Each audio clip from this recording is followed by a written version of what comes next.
Hey, welcome to the Micheaux Mission, 2 Men, 1 podcast, every black film ever made. My name is Len, a.k.a. the Bat Triple.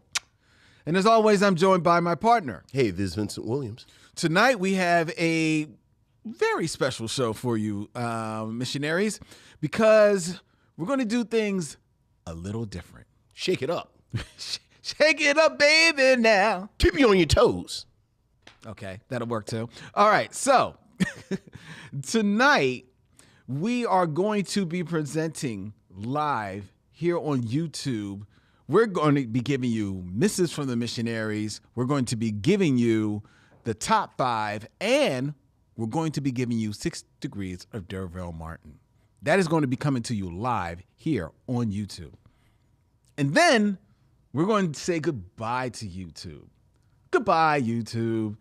And we're going to so long review for all of you listening in Audioville. Zay. We're going to be sitting with our very special guest. Goodbye. Angelica Jade Bastién. I hope I said her name correctly. Yes, me too. She will correct us if I. You should always correct somebody when they get your name wrong. And she's going. I feel like Angelica is got a hammer ready to just bash my head in. Like, it's not Bastión, it's Bastion. Or Bastién. You should probably just keep moving. I'll keep it moving. Mm-hmm. We're going to be sitting with Angelica to review not 1, not 2, but 3 outstanding short films. Yes. Tonight Yeah, here absolutely. on the Micheaux Looking Mission. forward to that. It's a different type of Micheaux Mission, but we think you're going to enjoy it. And we're still streaming live from Young Chunk, Philadelphia's premier video podcast palace, right here in the city of brotherly love. We are also streaming to Instagram. We are also streaming to Facebook. We are also streaming to YouTube, where there are missionaries out there in the chat. Hello, missionaries. Good evening, one and all. Vincent, how are you doing, my friend? I'm fine. It's cold again, but it's very, very cold. But as my friend Lynn told me a couple of weeks ago, it is winter. Yes. So it comes with the territory. Can't be upset when it's cold in the winter. You cannot. I'm curious. Do you find yourself when it is cold? Do you find yourself like reaching more for warmer breakfasts, or like you know what? I really need like some oatmeal, or I want some like some grits or something like that. Are you a real big breakfast? I'm not a big breakfast guy. Like I like to start out light, sort of hit the ground running. Like, so what do you have most mornings? Honestly, a protein bar and some coffee. A protein bar and some coffee. Yeah. Okay. Like, that is my go-to breakfast. And around what time of the morning is that? Out the house, probably, like, I'm in the car at 8. Mm-hmm. So, like eating a bar, driving in drinking coffee. That's wow.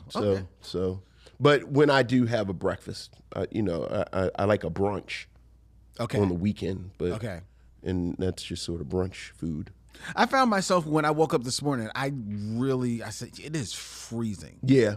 So I wanted a warm breakfast. And that doesn't like weigh you down or make you sleepy? No, not at all. Okay. Not at all. So I got, what did I have? I made myself a couple of pancakes. Okay. And I was good. Okay. Now, most mornings, I'm not a huge morning guy. I find myself actually not eating much dinner. So, but I do eat breakfast most mornings. And most mornings I'm eating turkey bacon and 2 boiled eggs. Okay. All right. And then I'm drinking a cup of tea. All right. I'm not a coffee drinker. Not a coffee So drinker. I drink my Okay. All right. That's my morning. All right. We're going to have to find out what Angelica does for her breakfast. This is, I'm sure, all very interesting to her as well. It's interesting to me. But what is more interesting is hearing what each and every one of you are thinking about, missionaries. And that means we're going to go to your emails, or as we like to call them, Misses from the Missionaries. So what else is going on, Lynn? we have emails, Vincent. Ooh, missives from the missionaries. Ooh. Ooh. Ooh. Missives from the missionaries.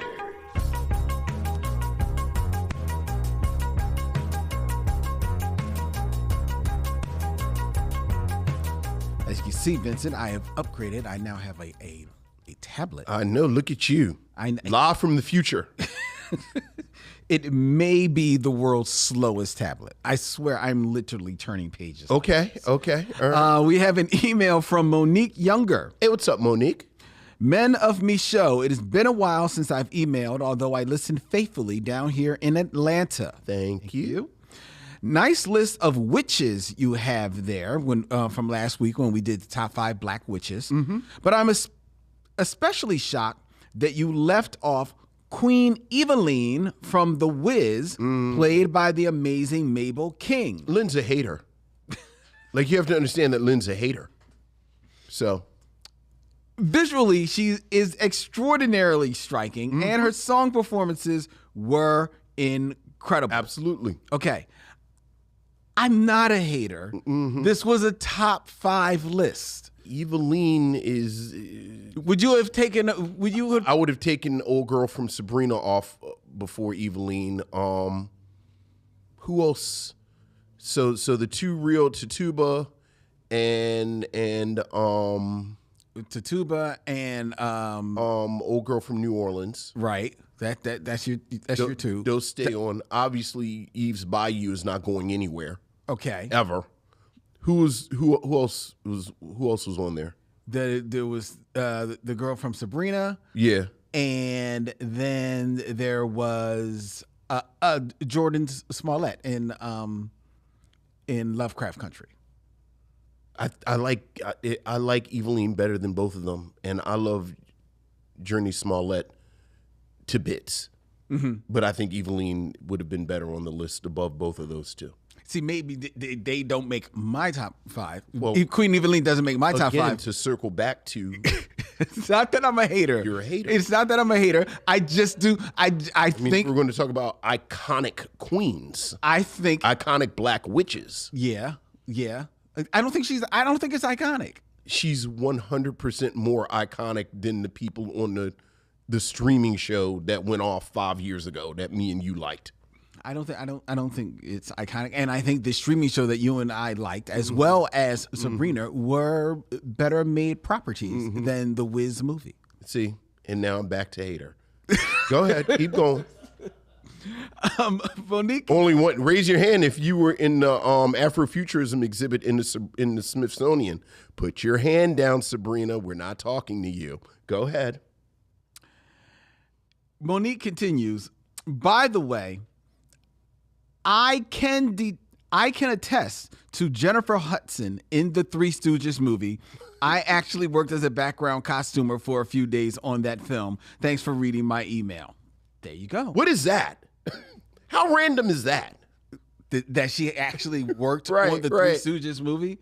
I mean, God bless her. I mean, I would have loved to be on the Three Stooges movie. Sure. You wouldn't have wanted to work on the Three Stooges? I would not. I know. I bet there were so many better things to do that day. I don't know. To be a part of What year was this? What year is it? the Three Stooges movie? I don't know. 2006, 17, something like that. 2006. It's 2000 something. Right, yeah. It was way too late for a Three Stooges movie. Right, Nobody cared about a Three Stooges movie. I'll be perfectly honest. It's not that great of a movie. Sure. It's not. I'm convinced it doesn't exist. It does I think exist, it's one of those though. Oscar Micheaux ghost films. No, it does exist. And not only that, We've seen a review of it, but no one's actually seen the footage. it's actually, well, look, Jennifer Hudson's in it. Larry David's in it playing a nun. Mm-hmm. He is. Sofia Vergara's in it. Okay. It's funny. Oh, all right. It's not good, but it's kind of funny. It's kind of funny because it's done in the form of, it's not like it's not a biopic. Mm-hmm. It's like it's one long story, but it's done in the form of like three short Three Stooges like films So much stitched enthusiasm. together. And you don't like The Wiz. Go ahead.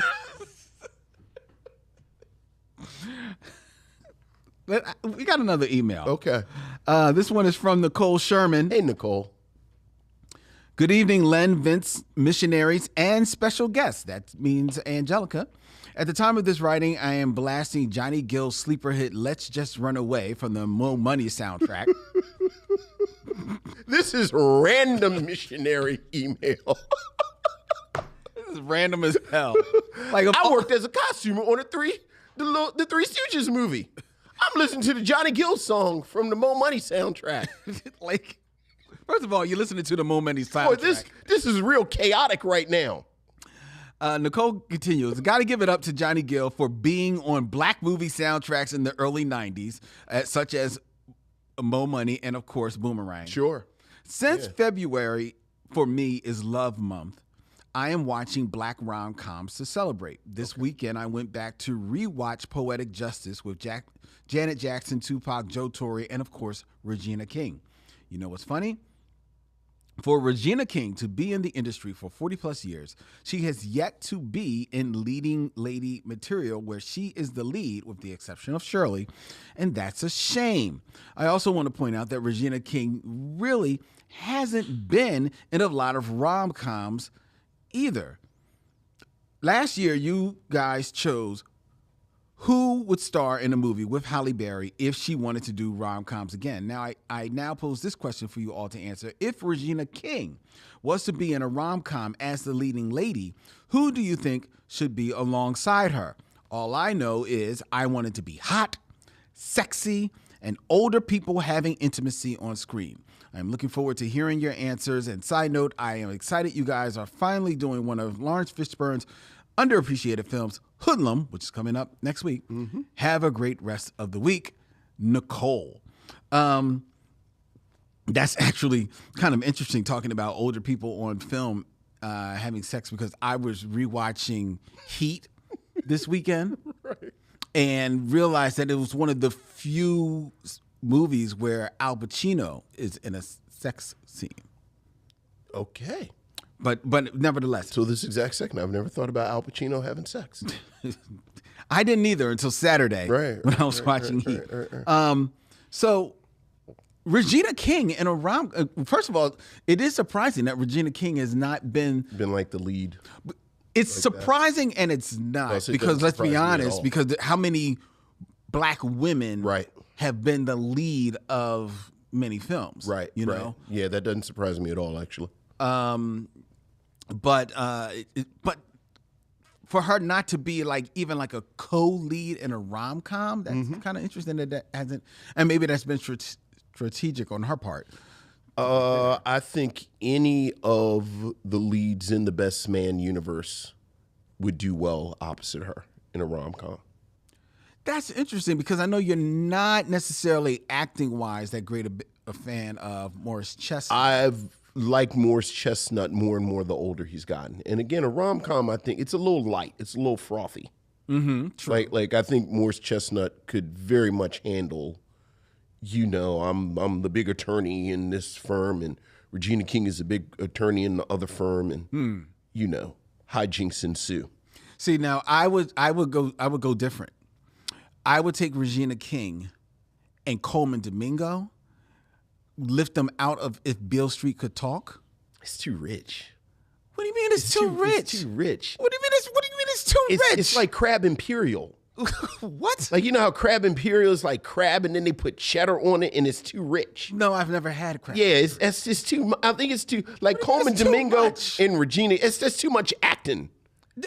Like, it's too much. What do you mean it's too much acting? It's too much. It's a rom-com. Right, and I think it would be great to see them like tone it down and have fun with one another. I could see the two of them as a couple that's been married for 10 years or 20 years, and they're dealing with sort of the ennui of age and the children That's have left you the wanted house to keep them in a lane. That's what you wanted to keep them in a lane. I could see them being married 10 years, anniversary, they're on a cruise, and they mess around and get involved in some crazy mystery on a cruise, and now they've got to solve it and hijinks ensue. I could see Regina King and Coleman Domingo, just having fun. I don't want them in hijinks. See, that's your problem. You don't want to let them. You don't want to let them live. You're right. No hijinks. Y'all too good for hijinks. See, that's y'all too good for hijinks. But see, but this is about putting her in a rom-com. So you're saying she's too good for rom-coms? That sounds like what you're saying. I actually think I just don't think you can have both of them. Like, you got to have somebody. What do you mean you can't have both of them? You got to have somebody to cut that. Like you can have Regina King and somebody a little frothier, or you can have Coleman Domingo and somebody a little frothier. But the two of them together, that's too much. You don't think they could be frothy? I don't think they can be. No, they can't I be don't. frothy together? No, I don't. It's too much. It's too much makes heft. absolutely It's no too sense. much heft. That makes no sense. It's too much heft. Makes no sense, Vincent. You're wrong. I don't like it. You're I don't like it. Coleman Domingo can be in it with like Essence Atkins or something, and Regina Hall can be in it with like you know, like I'll even give her Lorenz Tate, but yeah, that's too much. It's too much acting in one place. You're wrong. You're wrong. You're wrong. So like after Fences ended, you think like Viola Davis and Denzel Washington could have been in some wacky hijinks? Do you Not see those two characters, but No, those two actors. Well, Denzel and Viola, wacky. to that point, we have both said. Like Denzel gets hit in the head and he's got amnesia. First of all, we didn't say he was going to be in a Mel Brooks movie, but Okay. but we have both said that it would have been nice to see Denzel Washington do more comedy. We've both said that. Okay. And I think Denzel now. But Viola Davis. Davis. Viola Davis, I would be curious to see her in a comedy.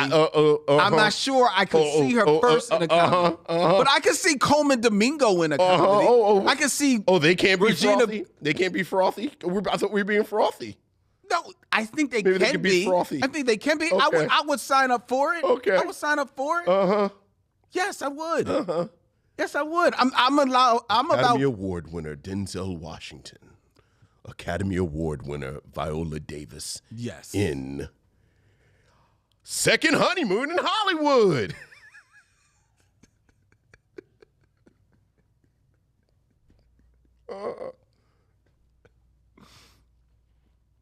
We had another email, Vince. All right. Worried about. Just won't let people live. We got an email from Ron Covington. What's up, Ron? Dear Len and Vincent, just saw Wicked and enjoyed it. We reviewed Wicked last week. Agree with you that Cynthia Erivo's casting really highlights the not-so-subtext of the struggle of black folk. Ariana Grande's self-absorbed valley girl who thinks she's an ally is spot on. Never saw the Broadway show, but I've heard Stephen Schwartz's conversations about the origins of the piece, and these discussions are interesting. The whole idea that the story of The Wizard of Oz is questionable is intriguing. It's comparable to the way the Native Americans were portrayed as savages through a Eurocentric historical lens, and when the true story is revealed by other scholars, we learn the actual truth.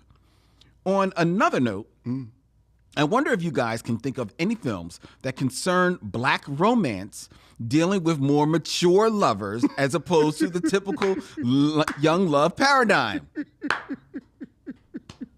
I remember the relationship between Bernie Mac and Angela Bassett in Mr. 300. Really? I thought their union was very interesting, okay, and got me thinking about movies made about black couples of a certain age navigating a path towards remaining in love rather than falling in love for the first time. Can you think of any movies that have centered around this fascinating, relevant issue in a cleared-eye way? As always, keep passing the mic, Ron Covington. I'm trying to think.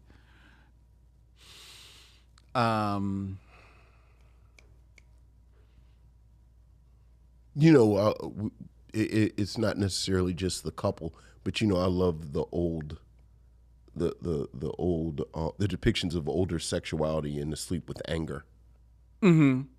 Just that whole little crew. Yeah. That's good.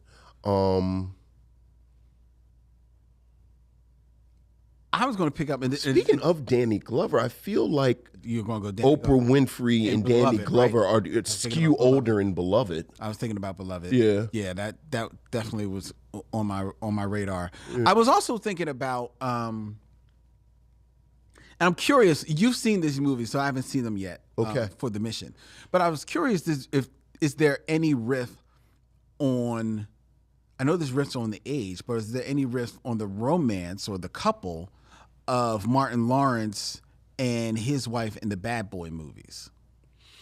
Not really. Okay, I wasn't sure. Yeah, not I wasn't really. sure. I can't think of any. I certainly can't think of any movies where that's center Right. in anything. You know, and I'm sure there may be one or two out there, but I just can't. I'm having a hard time coming up with one. That's a good question. It's a good question. That's a very good question. And- I mean, well, I guess Fences kind of deals with it a little bit. Yeah, I guess that's certainly an older relationship. You know, so I mean, You know, it's fascinating. You're talking about Al Pacino in Heat. Heat, which he's, how old is he in that? Is he 60? He probably. But is. he does, quote unquote, look a little older, and it is going to be fascinating as Angela Bassett and Viola Davis and Halle Berry and these actresses are quote unquote not even quote unquote, they're chronologically getting older. Yeah. But they not old people. Like none of them look like Big Mama in them. That's true. Like because Denzel is 70, right. and he's just started looking 55. Right. Like we caught Gladiator 2 yesterday. Like finally watched Gladiator 2. Okay. And it is actually ridiculous and distracting how much he steals the movie. Yes, he does. Just being old and bad in Fly. And when's the last time you saw Denzel having as much fun in a movie? Look. He is having a ball. Look. From changing into different garb every single scene. Nobody loves being Denzel more than Denzel in that film. Yeah. And it's like, you don't even, like, it's sharks in the pool. There's a dude riding a rhino. It's people swinging swords with each other. Mm-hmm. But as soon as he does a little swoop with the robe, you can't even see what else is on the screen. You don't care. So, All eyes are locked in. yeah.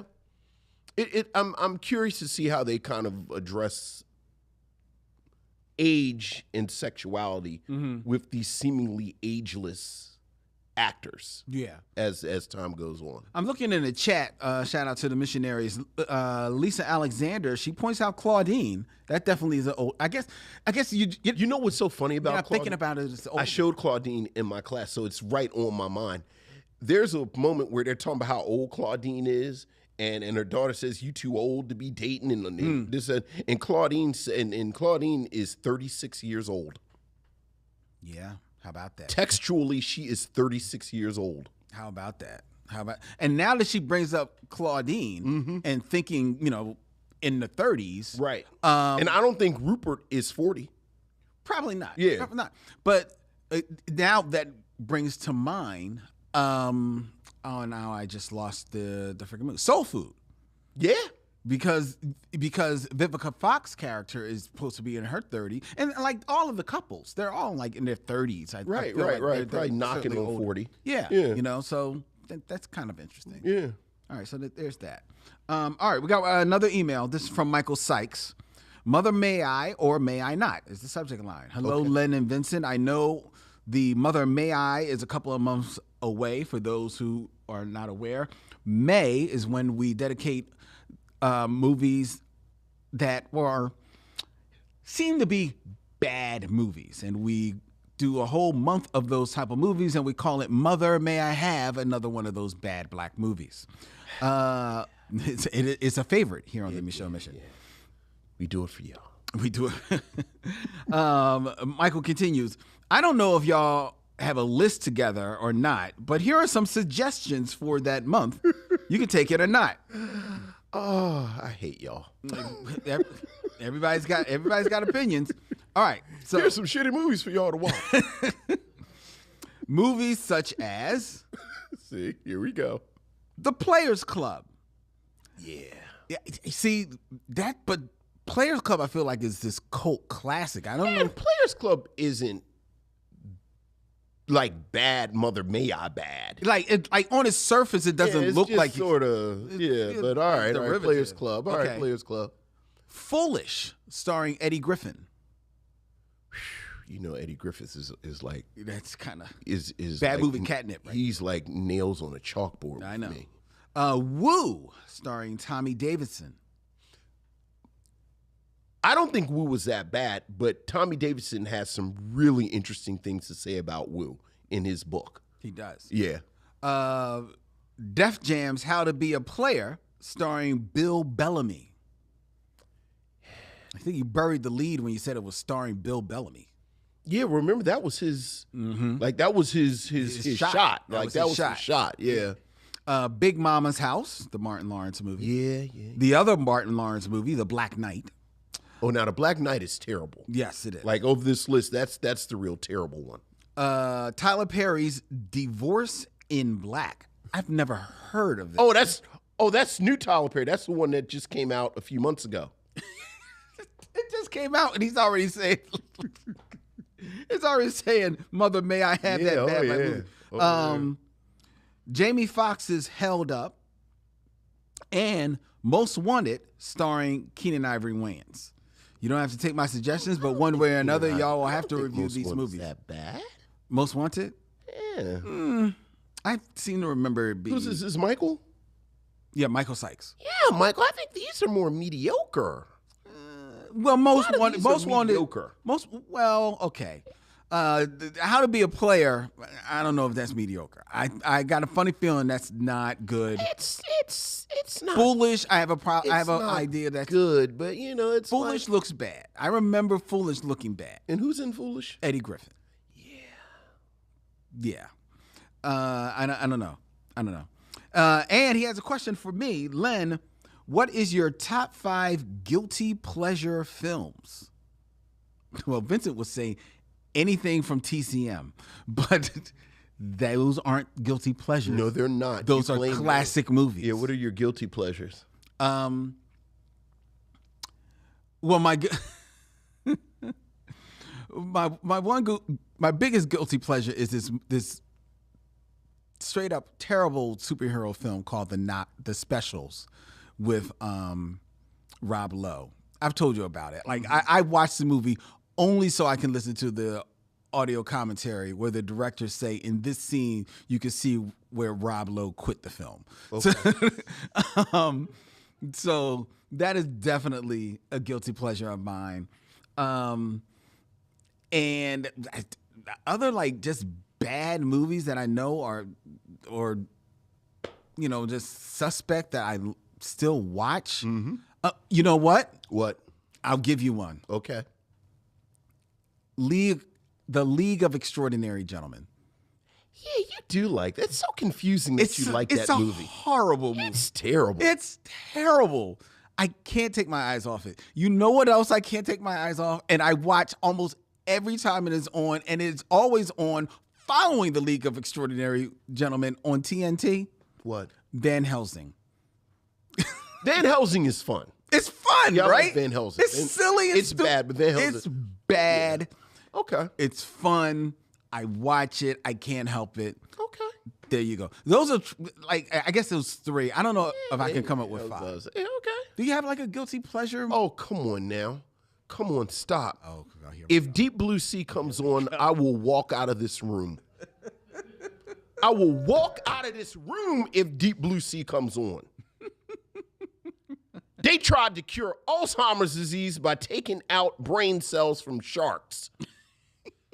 And then they made the sharks smart. They did. And then all hell broke loose. As it is wont to do. Oh my goodness, I love Deep Blue Sea. I love Deep Blue Sea. There's a part in Deep Blue Sea I laughed because I saw Deep Blue Sea in the movies. And there's a part in Deep Blue Sea that everyone who's seen Deep Blue Sea knows this part. I laughed and howled with joy for 10 minutes and missed 10 minutes of Deep Blue Sea after this part. And then I had to watch it again. So yeah, that's mine. I adore Deep Blue Sea. Okay, there you go. Thank you, Vincent. And thank you for your email. All right. And if you want to have your thoughts read here on the Micheaux Mission, please feel free. Send us an email at micheauxmission@gmail.com. That's MICHEAUX MISSION@gmail.com. Also want to bring your attention that if you want to check out the Micheaux Mission live, then you can join us in March, on Wednesday, March 5th, with our good friend Stephanie Watt of the Be Real Black Cinema Club at the Bryn Mawr Film Institute, where we return with the Be Real Micheaux screening series. And for Black Women Month, we will be screening Alma's Rainbow from 1994. Excuse me, almost got the year wrong. 1994. Brooklyn daughter of a beauty parlor owner blossoms under the influence of her showbiz aunt. In Alma's Rainbow, screening on the big screen. If you've never seen this movie, then you can see it the way it is meant to be seen on the big screen of Bryn Mawr Film Institute. Tickets are on sale right now to go to brynmarfilm.org. Come out. We can't wait to see you. And remember, free pretzels. That's a promise. All right. All right. All right. Ready to move on with the show? I am. That means it is now time for the top five. Who's your top five?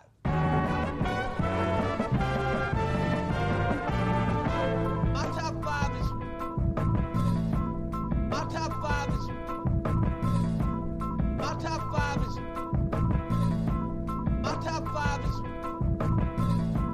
Top five, where I come up with a list. I read this list to Vincent, and he shares his scintillating commentary about my list with me and all of the listeners, as well as our special guest, Angelica Bastién. Now, Vincent, we are going to be having Angelica here on the episode, and she is a bit of a writer and a culture critic. For those who are not familiar with her writing, you can read it in The New Yorker. You can check her out on Vulture. You can also check out her amazing Substack newsletter, Mad Women and Muses. She's insane. That's what she is, but she has a good time. But it got me thinking. Okay. Being a critic of culture, which we sometimes get into culture talk on. Sure. And with us being in the midst of Black History Month, who are the culture leaders for Blacks in the 21st century? Okay. You know, I mean, because sometimes when you start thinking about Black History Month, your mind goes to Martin Luther King. Sure. It goes to Malcolm X. It goes to James Baldwin. You know, but what about the 21st century? Okay. Who are the culture leaders of the 21st century? Okay. Right. So I've come up with five. All right. Not necessarily ranked in any particular order. Okay. Okay. Even though I have my thoughts on who would be number one. But I've got a list here of five cultural leaders, and I want to know whether or not you think that they are prominent culture leaders of the 21st century. Okay. Sure. Starting with number five, Sure, as one does. possibly the ultimate culture force, Beyonce. Of course. From Lemonade to Renaissance, she redefined the album experience, set new performance standards, and championed Black artistry and activism. Beyonce. Would you say that she is a culture leader of the 21st century? Yeah, absolutely. Like you said, in music, in visual arts, in live performance, everything. Yeah, Okay. absolutely. Very good. Very good. So she's certified. Yeah, no controversy there. All right. Number four. Number four. From the world of literature, as well as a bit of an intellectual, Okay. we have Ta-Nehisi Coates. Yeah. His book, Between the World and Me, and his essays in The Atlantic have shaped discussions on systemic racism and reparations. What about Ta-Nehisi Coates? Love Ta-Nehisi Coates. Yeah? Yeah. Okay. All right.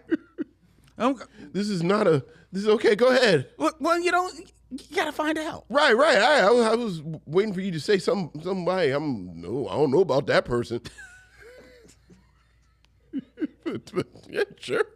Beyonce and Ta-Nehisi Coates. Yeah. Okay. Absolutely sure. Number 3. Number 3. And I forgive me if I mispronounce the name. We have the modern African literary icon Chimamanda Ngozi Adichie, Yeah. Yeah, again. who wrote Americana and We Should All Be Feminists, which made her a leading voice on race, gender, and African identity. Yeah. Okay. Oh. All right. We're moving. Oh, Moving through this list. We're moving through this list. I keep waiting for you to do somebody who's Dude, if I get this wrong, I'm No. horrible. All right, number 2. Charlie, the guy who makes hoagies for me. You keep picking real smart people. All right, for your shit. Yeah, all right.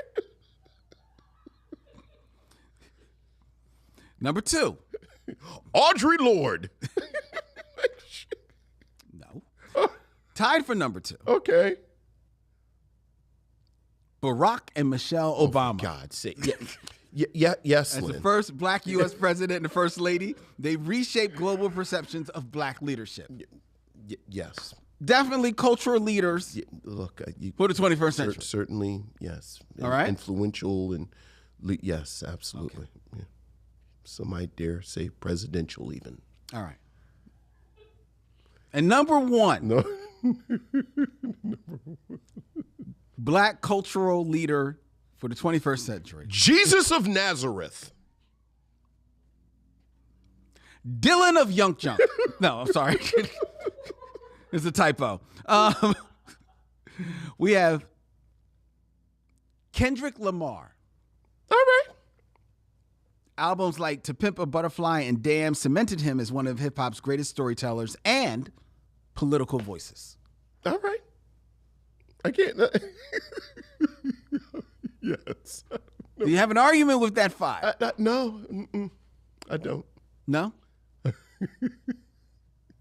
Well, that's the top 5.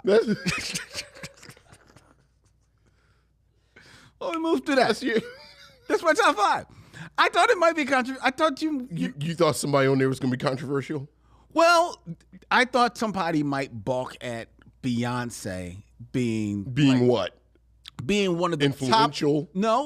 being one of the top 5 cultural leaders of the 21st century. Because I was going back and forth between her, at least for that slot, between her and Rihanna. But my personal feelings about Beyonce aside, I had to acknowledge her significance. Oh, you had to? I do. Did you acknowledge that the sky was blue this morning?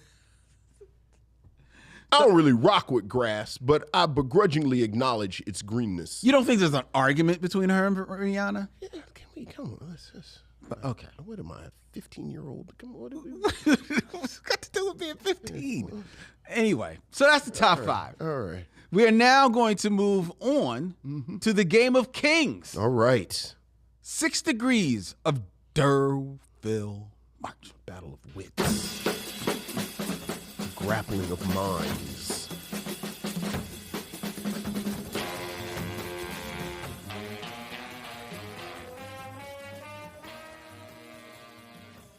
Six Degrees of Durville Martin, where I come up with 2 actors, and Vincent has 6 films or less to connect them to that cultural icon of any century. All. That's right. Durville Martin. That's right. He just happened to have thrived in the 70s. Sure. But his reach is eternal. He's here now. All right. All right, Vincent. Okay. Keeping it in theme, Okay. as we're talking about the 21st century icons. Okay. These are 2 actors Okay. who have come to prominence in the 21st century. Okay. Excellent. Okay. Who we got? So in 6 films or less, connect Durville Martin to that South African actress, Uso Bedu. I need to see her. I don't know who that is. Off All right, just gotta from her hide name. her credits. You know her. You've seen her. Was she in Serafina? You said 21st century. 21st century. No, she was not in Serafina. But Oh. She was in The Woman King. there you go. Oh, okay. All right. Derville Martin was in The Final Come Down with Billy D. Williams. Billy D. Williams was in The Force Awakens with John Boyega. And then, of course, John Boyega was the Man King in The Woman King Yes, he was. with Uso Bedu. Uso Bedu. There you go. So there you go. Very good, Vincent. Very okay. All right. What else has she been in besides The Woman? She was good in The Woman King, too. She was good in Woman King. She only actually has one other credit that is out there now, and that's Mufasa. She's a voice in Mufasa, the Lion King. Oh, okay. All right. She has a couple of things in production, but Okay. Does she sing? Does she sing in Mufasa? Who's she playing? having Mufasa? not seen Mufasa, I don't know. I'm always impressed with these actors that can do many things. Let's see. She A lot of plays singing in in Mufasa. Mufasa. She is Junior. I was about to say, I don't even know why I'm asking you to I realized as I asked you to name characters. I don't know nobody's name in Mufasa. I haven't seen it. It was just a bunch of CGI lions running around. And one of them is voiced by Usu Bedu. Okay, all right. All right. I'm assuming she's a lion. I don't know. right. This might be a lemur. Right, mate. This is a very chaotic episode. Okay. All right. All right. Next we have in 6 films or less. Connect Derville Martin, 2. Kelvin Harrison Jr. Are you familiar with Kelvin Harrison? Yeah, there's a little bit of a cheat. Why, he's your uncle? No. Nephew? No, speaking of Beyonce, and you know, we were all on full alert last week because the tickets went on sale, and my daughter was hunting down Beyonce tickets. Were you able to grab them? Yeah, yeah, she got tickets. Yeah. But I know about him because of Camille, and I know I think he's in Euphoria. I believe. But more importantly, she's in a film that he's in a film that my daughter loves that I still haven't watched, and I feel so guilty about it. He's in Waves. Waves? Oh, okay. Yeah, he's in Waves. Like, Camille has been badgering me to watch Waves for like 2 years, and I just haven't gotten around to it. But he's in Waves with Sterling K. Brown. Okay. And Sterling K. Brown is in Honk for Jesus, Save Your Soul, with Queen Latifah. Here you go. Queen Latifah is in Bringing Down the House with Steve Martin. And Steve Martin, I don't pull this card that often. Steve Martin is in The Jerk with Dick Anthony Williams, who is, of course, in 5 on the Black Hand Side. There you go. Well done. With Derville Martin. Derville Martin. Yeah. Well done. Yeah. I'm reading about Waves, which I think has been mentioned on. Yeah, oh yeah. before. Yeah. It traces the emotional journey of a suburban American family as they navigate love, forgiveness, and coming together in the wake of a tragic loss. Actually sounds like a very thoughtful film. Camille has been pushing me to watch. What year did it come out? 2019. Yeah, she's been pushing me to watch this for at least 2 years. Oh, man. Sterling K. Brown, Renee Elise Goldsberry. Yeah. I mean, say no less. Yeah. I'm there. Yeah, so. Oh, psychological drama. But I wouldn't have known him off the top of my head. Yeah, and because he's not in Euphoria. You were saying he's not. He has done some television. He was in Godfather of Harlem, and he was in a couple of episodes. He did Roots and Genesis. He also is a voice in Mufasa, the Lion King. He plays Taka. Sure. And he's the lead in the Chevalier movie. Oh, I remember the Chevalier movie. And he's in Elvis. And guess who he plays in Elvis? Chuck Berry. No. Close. Little Richard. No. Another black guy that Elvis steals from. Yes. Who else? B.B. King. B.B. King. Okay. Very nice. Showing some chops there, Kelvin. All right, Kelvin. All right. Well, that is 6 degrees of D'Urville Martin. All right. Ladies and gentlemen, Vincent, well done. Hey, look, you use your resources. Like I said, my daughter told me about Kelvin Harris Jr. Well, now you need to listen to her. You need to. Look. It has been the Sitting great watching blessing. Deep Blue Sea. Right, my daughter blossoming into a person. Speaking of tastemakers Mm-hmm. and cultural critics, like she has her own sort of aesthetic and taste in things, and she recommends things. So That's great. it's pretty cool, actually. My daughter can't turn off Bob's Burgers. Look, Bob's Burgers is good. My daughter could win any contest about Bob's Burgers. Okay. Anything. Doesn't matter. I can connect D'Urville Martin to any actor within 6 degrees. That's my thing.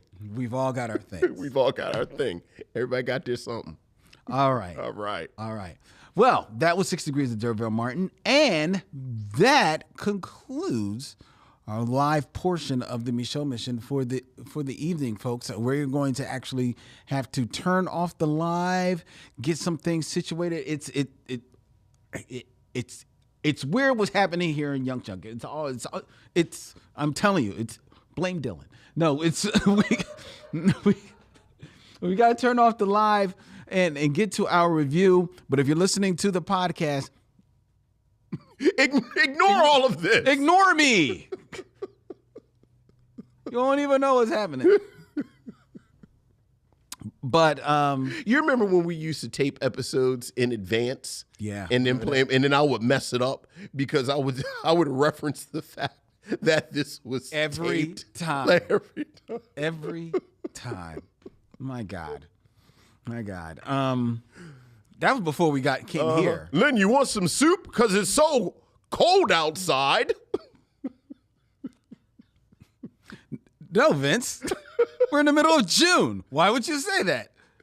Anyway, but we're not going to just go, willy-nilly. We invite you, if you are watching us live and you want to know, hey, well, what are we going to be doing next week? Next week, here on the Micheaux Mission, that is when Vincent and I will be sitting down to review a very underappreciated film by Lawrence Fishburne, Hoodlum, next week here on the Micheaux Mission. A full show coming your way right there on YouTube. Until then, he's Vincent, I'm Len, and in parting, we say, We'll see you when it's time to meet again.